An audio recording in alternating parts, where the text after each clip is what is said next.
दोस्तों, support and resistance ये दो ऐसी चीज़ें हैं जिनको अगर आप प्रैक्टिकली सीख गए तो ट्रेडिंग में समझो आधा गेम आप सीख गए। लेकिन जब लोग थोड़ा बहुत जान जाते हैं सपोर्ट एंड रेजिस्टेंस के बारे में, तब उनको लगने लगता है कि वो तो अब एक्सपर्ट हो गए हैं। एक दो ट्रेड लिया, प्रॉफिट हुआ, कॉन्फिडेंस नेक्स्ट लेवल हो जाता है। लेकिन अगर लॉन्ग टर्म सस्टेन करना है तो आपको सपोर्ट एंड रेजिस्टेंस को अच्छे से सीखना होगा। अच्छे से सीखने का मतलब है कि आपको उसको प्रैक्टिकली यूज़ करना होगा। कम से कम 50 ट्रेड लेने होंगे कंफर्मेशन के लिए कि क्या सच में आप तैयार हो या नहीं।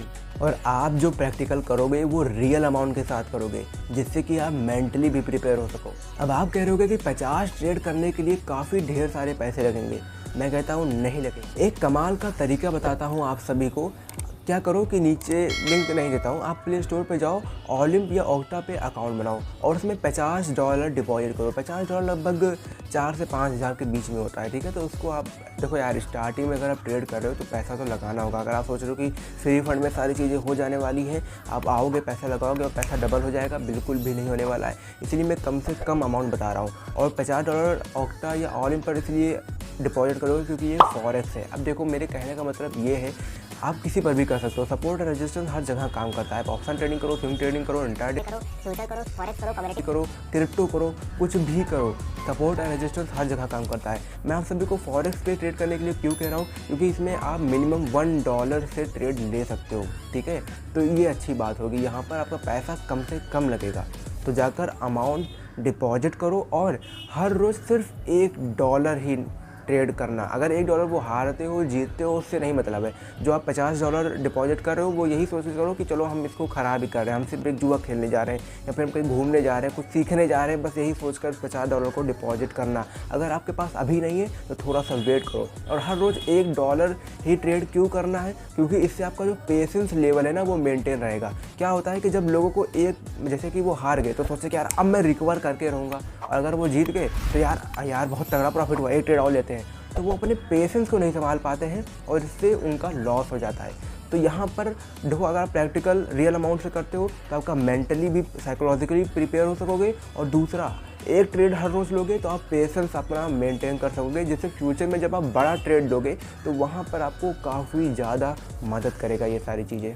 अब मैं आप सभी को 3 एग्जाम्पल के साथ सपोर्ट एंड रेजिस्टेंस को अच्छे से समझा दूँ, जिससे कि आपका जो कोई भी डाउट होगा ना एकदम क्लियर हो जाएगा इस वीडियो को देखने के बाद। तो अब पूरा एंड तक देख लो, जहाँ तक आप सभी ने देख लिया है, और एक वीडियो को लाइक कर दो, चैनल को सब्सक्राइब कर दो। तो देखो, सबसे पहले हम लोग थोड़ा सा थ्योरी जान लेते हैं। यहाँ पर क्या हो रहा है, देखो मार्केट नीचे से ऊपर आ रही है। अब हमें इससे नहीं मतलब है मार्केट ऊपर से आए, ठीक है, चाहे नीचे से आए, इससे हमसे कुछ नहीं मतलब है। ये मार्केट आती है, ऊपर जाती है, यहाँ पर बैठे होते हैं सेलर, वो सेल करना स्टार्ट करते हैं, मार्केट नीचे आती है, यहाँ पर हो जाता है सपोर्ट एक क्रिएट हो जाता है, क्योंकि यहाँ पर बायर बैठे होते हैं, बायर खरीदना स्टार्ट कर देते हैं, मार्केट ऊपर जाती है, सेलर देखते हैं और वो सेल करना स्टार्ट करते हैं। फिर यहाँ पर जो बायर होता है वो देखता है यार कुछ ज़्यादा ही नहीं हो रहा है इन लोगों का, तो वो हचक कर बाय करना स्टार्ट करते हैं, और यहाँ पर जो रेजिस्टेंस होता है वो टूट जाता है। और जब ये रेजिस्टेंस को टूटता है तब मार्केट ऊपर जाती है, और आप लोग देख सकते हो मार्केट ऊपर की ही तरफ है। तो यहाँ पर आप अच्छा खासा प्रॉफिट कमा सकते थे। उसके बाद बात करते हैं एक रियल लाइफ एग्जांपल की। तो यहाँ देखो USD है, देखिए करेंसी है, फॉरेक्स ट्रेडिंग की बात कर रहे हैं। आप ऑप्शन में भी सेम चीज़ अपना सकते हो, कहीं पर भी देख सकते हो, हर जगह ये सेम काम करता है, क्योंकि ये थ्योरी है, ठीक है, ये हर जगह काम करेगी। तो देखो यहाँ पर भी एक तरह से सपोर्ट और रेजिस्टेंस बना हुआ है। मार्केट ऐसे ही थी, लेकिन मार्केट ने यहाँ सपोर्ट तोड़ा और मार्केट ऊपर चली गई, ठीक है, लेकिन ज़्यादा देर रह नहीं पाई, क्योंकि यहाँ पर भी ऊपर भी एक जो यहाँ पर रेजिस्टेंस बना हुआ था, यहाँ पर भी सेलर बैठे हुए थे, उन्होंने सेल करना स्टार्ट किया, और यहाँ पर सपोर्ट बना हुआ था।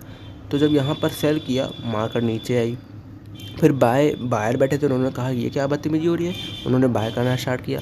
फिर यहाँ पर सपोर्ट बन गया, रेजिस्टेंस बन गया, क्योंकि यहाँ पर सेलर बैठे थे, मार्केट फिर नीचे आया।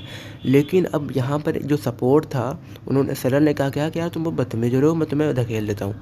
तो यहाँ पर जो रेजिस्टेंस था उसको जो सेलर थे उन्होंने धकेल दिया, तोड़ दिया, और मार्केट नीचे की तरफ चली आई। ठीक है, अब यहाँ पर कुछ इंडिकेटर होते हैं जिनको हमें देखना होता है। ठीक है, बहुत सारी चीज़ों का कंफर्मेशन लेना होता है ट्रेड लेने से पहले।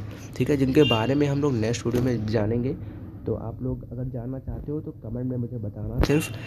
अब यहाँ पर डबल बॉटम चार्ट पैटर्न है, यहाँ पर ऊपर से मार्केट नीचे आ रही है, फिर ये ऊपर जाती है, सेलर्स बायर बाय करना स्टार्ट कर देते हैं, लेकिन यहाँ पर सेलर बैठे होते हैं वो सेल कर देते हैं। और फिर बायर देखते हैं, बायर फिर बाय कर देते हैं, सेलर देखते हैं फिर सेल कर देते हैं, और यहाँ पर बन जाता है एक सपोर्ट, यहाँ बन जाता है एक रेजिस्टेंस। ठीक है, और सिर्फ बायर देखते हैं यार इन लोगों का बहुत ज़्यादा हो रहा है, तो फिर क्या करते हैं कि यहाँ पर वो जो रेजिस्टेंस होता है उसको तोड़ देते हैं, जिसको ब्रेकआउट कहा जाता है। और फिर तोड़ने के बाद भाई साहब मार्केट बहुत ज़्यादा तेज़ी से ऊपर चली जाती है। तो यहाँ से आप सपोर्ट और रेजिस्टेंस का तरीका समझ गए हो गए।